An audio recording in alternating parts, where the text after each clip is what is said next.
Morning everybody, welcome to my wild garden week.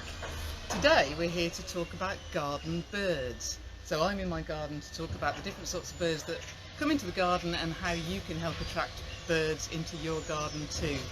Now I have to say, birds are my first nature love. I can still remember the excitement of seeing birds in the garden in the house that I was brought up in. How exciting it was to open my Observer Book of Garden Birds. Anyone who's my age probably or a little bit older might remember that book. I also had the Ladybird Book of Garden Birds, I think, which were just so important to me, and I was able to look in those books and identify some of the birds that came into the garden, so that was absolutely brilliant. So that's what inspired me really to get in touch with nature and to get into the sort of work I've got.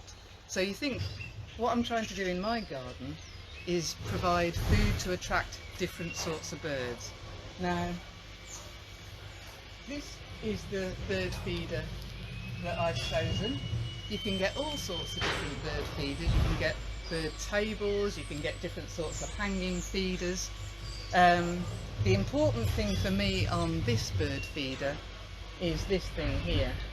It's called a squirrel because it baffles the squirrels. Sunflower hearts in there, and this great big cage is meant to stop the larger birds like magpies and pigeons actually getting to the sunflower hearts. Now I think it really just provides a perching place for them to do it, but I don't mind that so much, so on for now. And this is my favourite bird feeder because it attracts my favourite garden bird, which is the starling.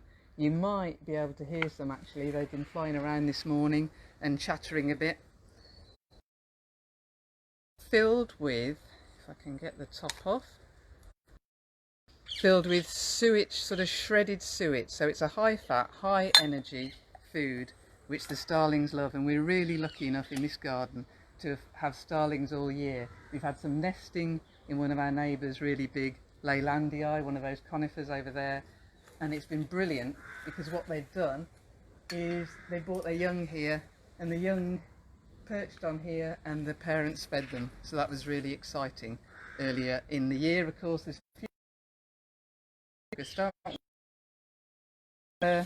some of my other bird feeders. So this one with this very tight mesh here is for peanuts, to put peanuts in, so the birds can only get a little shred of peanut out because they don't need, they shouldn't be eating whole peanuts because that'll choke them. So that's what that is. This one's something that you can pop fat balls in, just a row of fat balls, and it up. This one is a different sort of seed feeder, so you pop the seeds in the top, they come out the bottom, and then birds which aren't so good at hanging onto the hanging feeders, like robins really, can perch on there. And then this is very useful in the winter, really popular with lots of birds. Blue tits, great tits love them. It's a coconut shell full of fat and different sorts of seeds, really high energy, and again brilliant for birds.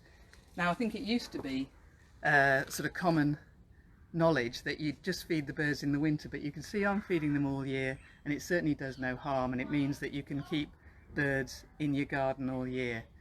Now, birds that come into my garden are probably attracted because lots of my neighbours also feed the birds. So the children next door are really interested. You can see our neighbour's got a bird feeder over there, and it doesn't mean to say we get half the birds each, it just means more birds are attracted, because if you imagine birds flying over, from a bird's eye view you've got to think about what's going to attract them into your garden. And garden birds, when you think about them, you might think of robins and blackbirds, and as I said, we're lucky, we've got a row of gardens here, and from a bird's eye view they and come in.